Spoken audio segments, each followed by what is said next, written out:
What's going on, MzeroA Nation? It's Matthew. I'm here with Martin, and today we're doing power on stalls. Power on stall it is. Day 18 of the Safer Pilot Challenge.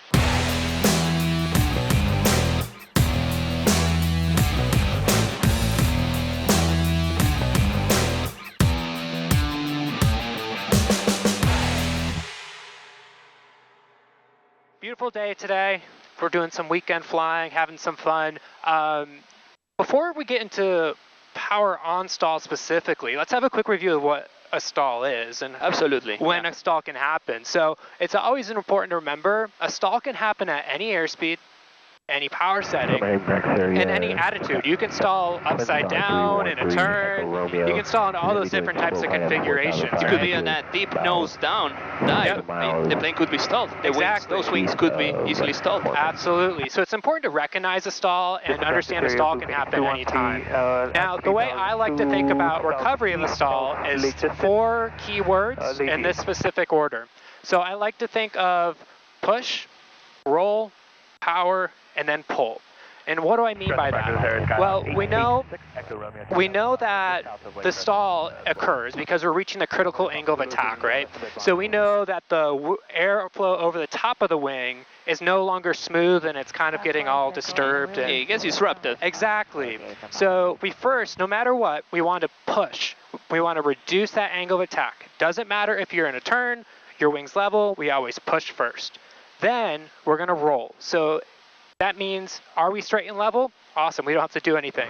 If we're in a turn, that would be the time to roll wings level, right? Second step, yeah. Absolutely. Go back to wings level. And then the third step, we're going to add power. So if our power's at idle, we're going to add full power, but we're going to verify our power setting at that point. And then the next one is to pull. It's time to bring that nose back to the horizon. And it's important, a very big common error I see is students will pull kind of aggressively to get back to the horizon. And what can happen is you can actually either go into a secondary stall or an accelerated stall. Very common mistake. Yeah. Because as you increase that load factor quick, what happens to your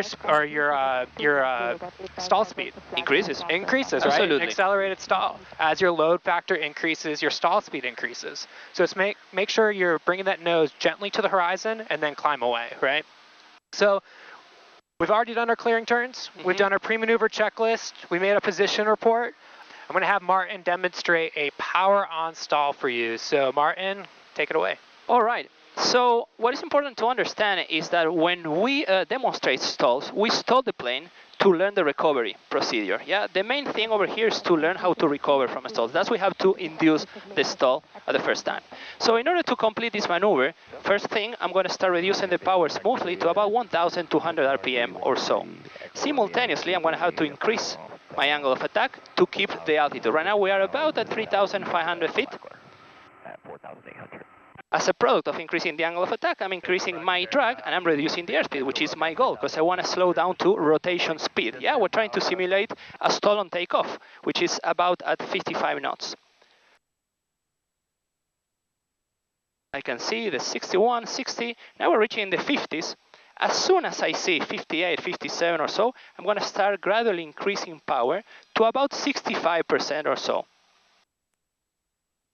And then I'm going to increase the angle of attack. I'm going to induce this power on stall, keeping the right rudder. I can hear the stall horn, the controls are feeling sloppy. Yeah, and that's the stall. Nose down, full power, slightly below the horizon, get our airspeed go back, and we lost about 200 feet. As soon as I get my airspeed again, I'm going to start climbing back to my altitude of 3,500. That was perfect, Martin. You're right in ACS standards. Great job describing the whole stall procedure for the power on stall. That's all we got today, MzeroA Nation. The power on stall for day 18. Tomorrow, be sure to tune in for day 19 of the Safer Pilot Challenge. And remember, a good pilot is always learning. Have a good day, everyone. See ya.